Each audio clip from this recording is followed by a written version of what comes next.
Alright guys, welcome back to another video. Today we're going to be talking about the Temple of Darkness, which is one of the newer dungeons that came out with the Katana update. We're going to be talking about how to complete level 2 of the Temple of Darkness dungeon.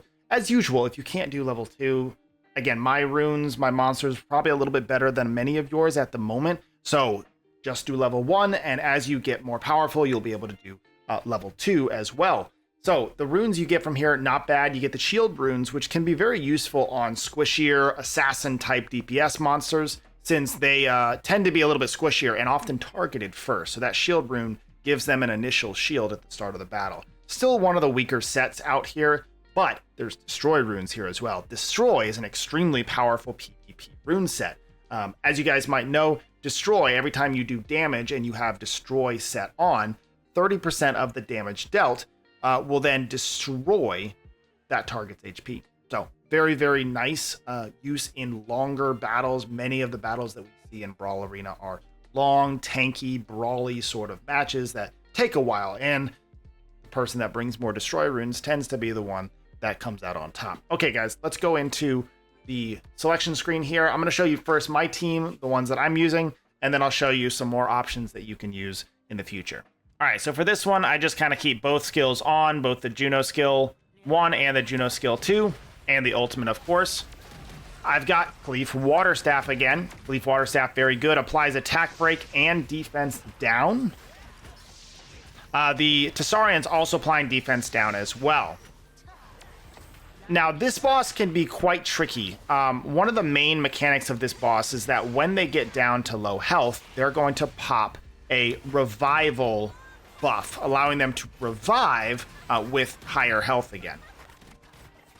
You can see the boss is doing pretty good damage. Now, in this case, the reason they didn't pop that buff is because I had Oblivion applied to the boss monster. Oblivion stops all passives. So Tessarian here applied Oblivion. Let's go back to the main screen. Tessarian there applied Oblivion, and as long as Oblivion is on towards the end of the battle, then she won't pop any of those buffs. Now, this can be kind of tricky. If your Tessarian doesn't have a lot of accuracy and you don't land those Oblivions, then that's going to be a little bit of trouble for you. Let's take a quick look. Before we look at some other options, let's look at the statistics here. Narinha, again, one of those situations where I wish I had a Narinha.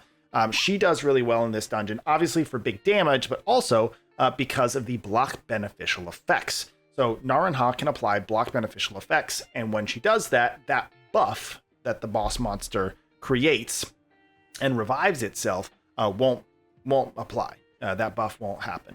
So both Narinha and Tessarian, very good for those things. Another thing that you can do is strip the buff off before the monster dies. This can be a little tricky because the timing is important. So that's why I often like Juno and Sekhmet. So we're going to try out some other options. Again, you'll notice that a lot of these monsters are 5 stars at this point. So this is definitely one of those situations where level 1 and 2, this is a difficult boss. And so you'll notice that a lot more 5 stars are going to be more useful in this particular dungeon. Free-to-play definitely has a lot harder time with this dungeon. We're going to run with a Lulu, Shannon, and Chiwu. But the route that we're going to be doing this time is, we're going to auto it up to a point, and then we're going to have to make sure that Chiwu does his job and strips those buffs right at the end. All right, so we're reaching towards the end here. And I'm actually going to turn off manual, and we're going to switch over to Chiwu. We're going to let his skill come up here, and we're going to strip it. And it didn't strip.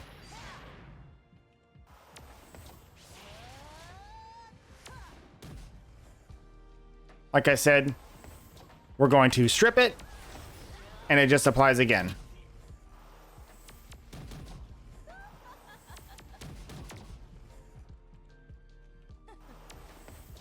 We're going to strip it. There we go. All right, guys, I'm also going to make sure to link Barcode's video down below. He had some really good options as well, especially if you're trying to go full free to play. I will say, though, there does come a point when we are reaching sort of mid to end game where it's okay to use 5 stars, right? You're going to have some 5 stars. You're going to have a lot of decent 5 stars in your monster inventory, in your monster box. So don't feel like you have to, only use, 4 stars or something like that. There's definitely lots of good 4 stars you can use. But when we're starting to reach these level 2 kind of stages of things, they can be done free to play. But oftentimes we are going to need those additional 5-star monsters that just do the job better. So if you have some decent 5 stars, go check out the statistics boards. If you have one of these 5 stars, make sure to try to slot them into your team where you think it's appropriate and see if you can make that boss dungeon work for you. All right, guys, as always, if you have any questions, link is down in the Discord. We can discuss teams and anything that you might need help with. We have a lot of smart people there that can help you create some teams, perhaps with the 5 stars that you have in your monster box already. As always, guys, I'm TopherSmurf telling you to keep on gaming.